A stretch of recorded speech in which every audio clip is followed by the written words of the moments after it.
तो पिछले वीडियो में हमने देखा था कि ये फेच यूटिलिटीज जो होती है रिएक्ट ऑर्डर में वो कैसे काम करती है। इस वीडियो में हम देखने वाले हैं कि रिएक्ट ऑर्डर की जो यूटिलिटीज है वो कैसे काम करती है। तो यूटिलिटीज वैसे बहुत सारी है, जैसे कि ये क्रिएट ट्रांसफॉर्म चिल्ड्रन, ये बेसिकली वही है क्रिएट ट्रांसफॉर्म एलिमेंट जो हमने यूज किया था ना राउट वगैरह करके एलिमेंट के साथ, जेएसएक्स एलिमेंट के साथ, बस वही है। बस उसका रैपर है तो अलग नाम से बुला रहा है, बस उसको एलायस है, ऐसा कर सकते हो। और बस ये वही है जो कि हमने यूज़ किया था क्रिएट आउट फ्रॉम एलिमेंट, और इसमें बस हम राउट्स क्रिएट कर सकते हैं अपने जेएसएक्स एट्रीब्यूट्स को, जेएसएक्स एलिमेंट्स को यूज़ करके। उसके बाद अपने पास है क्रिएट सर्च पैराम्स। तो क्रिएट सर्च पैराम्स कुछ नहीं करेगा, ये क्या करेगा, यूआरएल सर्च पैराम्स जो होता है ना उन्हीं को हैंडल करने के लिए यूज़ किया है। तो यूआरएल सर्च पैराम्स को आपको लेना पड़ेगा, फिर उसे डालना पड़ेगा यूआरएल में, तो वो सारी चीज़ें ना करनी है तो आप बस क्रिएट सर्च पैराम्स यूज कर सकते हो। उसमें आपको पैरामीटर्स पास करने हैं और वो हैंडल कर लेगा जो भी सर्च पैराम्स में डालना है वो सारा।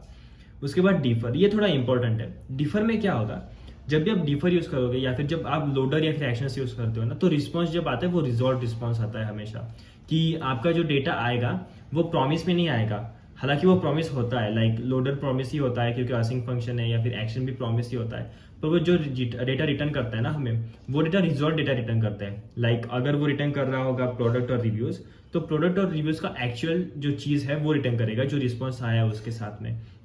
पर अगर आपको ऐसा नहीं चाहिए, आपको प्रॉमिस ही चाहिए और आपको खुद से एंटर करना है वो अपने लॉजिक में, तो आप क्या कर सकते हो, डिफर यूज कर सकते हो। डिफर यूज किया तो ये जो है ना ये इसे रिजॉल्व नहीं करेगा, बस इसे प्रॉमिस पे रिटर्न कर देगा, और प्रॉमिस फिर आप जो करना है रिजॉल्व करना है या फिर जैसे भी हैंडल करना है वैसे कर सकते हो। इसके बाद जनरेट पाथ्स, तो हम बहुत सारे डायनेमिक पाथ्स वगैरह यूज कर रहे थे अपने एप्लीकेशन में, पर ऐसी चीज हो सकती है कि आपको डायनेमिक पाथ्स में भी अपना खुद का कुछ स्टैटिक डेटा डालना हो जो कि यूजर के डायनेमिक एंट्रीज से नहीं आता है। तो उस केस में आप क्या कर सकते हो, जनरेट पाथ्स आपको स्ट्रिंग रिटर्न करेगा जो कि पाथ होगा अपने एप्लीकेशन का। आपको बस यहाँ पे पाथ देना है, और पाथ देने के बाद जो भी आप उसके बाद में सेकंड पैरामीटर में ऑब्जेक्ट पास करोगे, उनकी कीज में जो वैल्यूज दी है तो वो कीज को उस वैल्यूज से रिप्लेस कर देगा, जो कि यहाँ पे टाइप है ना, तो ये जो टाइप आएगा, इस टाइप की जो वैल्यू है इमेज img, वो img इधर आके रिप्लेस हो जाएगी। और इसी तरह से स्टार के लिए भी काम होगा, और इसलिए ये /files/image और /cat.jpg ऐसा आया है। अब आपको ये भी समझ में आएगा, इजी है, बहुत बहुत ज़्यादा ईजी है यूटिलिटीज़ वगैरह जो भी है, पर पता होना इंपॉर्टेंट है क्योंकि ये सारी यूटिलिटीज़ ही कुछ हुक्स वगैरह इंटरनली यूज़ करते हैं। तो अगर ये पता होंगी तो उनका इंटरनल आर्किटेक्चर पता चलेगा, और वो पता चलेगा तो समझने में, अंडरस्टैंडिंग में आपको ईजी पड़ेगा। इसके बाद ये यूज़ राउट एरर रिस्पॉन्स। तो जब राउट का एरर आता है ना, कुछ लाइक राउटर कुछ एरर थ्रो करता है, तो हमें ये नहीं पता होता कि वो एरर राउटर की है या फिर कुछ एपीआई वाली एरर है या फिर क्या फेल किया आखिर लोडर में। तो हमें बस क्या करना है, ये सब कुछ क्रिएट करना है, और एरर बाउंड्री जब हम यूज़ करेंगे तो यहाँ पे हम एरर लेते हैं, राइट, यूज़ राउट एरर से। तो एरर अगर ले ली तो हमें बस पता करना है कि राउटर की एरर है या फिर कुछ और एरर है। अगर राउटर की एरर है कि नहीं वो पता करना हो ना, तो हम ये यूज़ कर सकते हैं फंक्शन जो कि है इज राउट एरर रिस्पॉन्स। वो बस ले लेगा अंदर एरर को, एरर के ऑब्जेक्ट को ले लिया तो वो चेक करेगा कि सच में राउटर की एरर है या नहीं। और इसकी ज़रूरत क्या है वैसे, लाइक हम तो खुद से भी पता कर सकते हैं, राइट।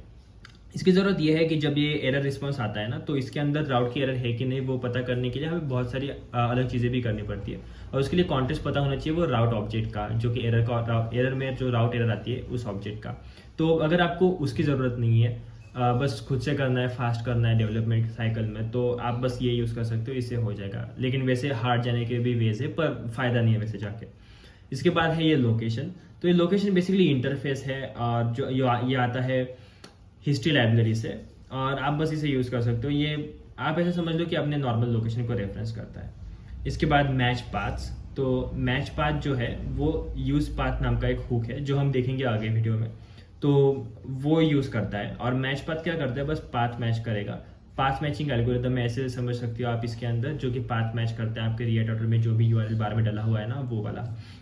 इसके बाद match routes. So match routes क्या करेगा, जैसे ये पाथ मैच करता था ना मैच पाथ, तो वैसे ही ये राउट मैचिंग एल्गोरिदम है, जो कि algorithm for a set of routes against a given location to see which routes, if any, matches, and if it finds match, an array of route match object is written, one for each route that matched. तो बस route match का object return करेगा ये basically. और this is the heart of reacts matching algorithm. React के matching algorithm का सबसे main part है ये। और it is use internally by use routes hook and the routes component to determine which routes match the current location. It can also be useful in some situations where you want to manually match a set of routes. तो अगर आपको manually कुछ matching वगैरह करनी है तो आप ये यूज़ कर सकते हो। वैसे ज़रूरत तो नहीं पड़ेगी आपको कभी, पर ये इंटरनली यूज़ होता है रिएक्ट राउटर में। तो वैसे आप दे सकते हो कि लाइक आपको जब ज़रूरत पड़े तो आप यूज़ कर सकते हो, पर ज़रूरत वैसे पड़ेगी नहीं। इसके बाद है रेंडर मैचेस। तो मैच राउट्स जो भी मैच करेगा उसे अगर रेंडर करना है स्क्रीन पे तो उसके लिए रेंडर मैचेस यूज होता है। इंटरनली यूज करते हैं, एक्सटर्नली जरूरत नहीं पड़ेगी आपको खुद से यूज करने की एक्सप्लिसिटली, पर अगर जरूरत पड़ी तो आप देख सकते हो इस मेथड को। और इसके बाद है रिजॉल्व पाथ। तो रिजॉल्व पाथ बस आपका पाथ जो होता है उसे रिजॉल्व कर लेगा। तो बेसिकली आपका जो पाथ आता है तो resolve given to value into actual path, मतलब जो भी पाथ आएगा उसे एक्चुअल पाथ में रिजॉल्व कर लेगा। बस ऐसे यूज होता है ये। तो आई होप आपको ये समझ में आया होगा। मिलते किसी अगले वीडियो में, तब तक के लिए थैंक यू, बाय बाय।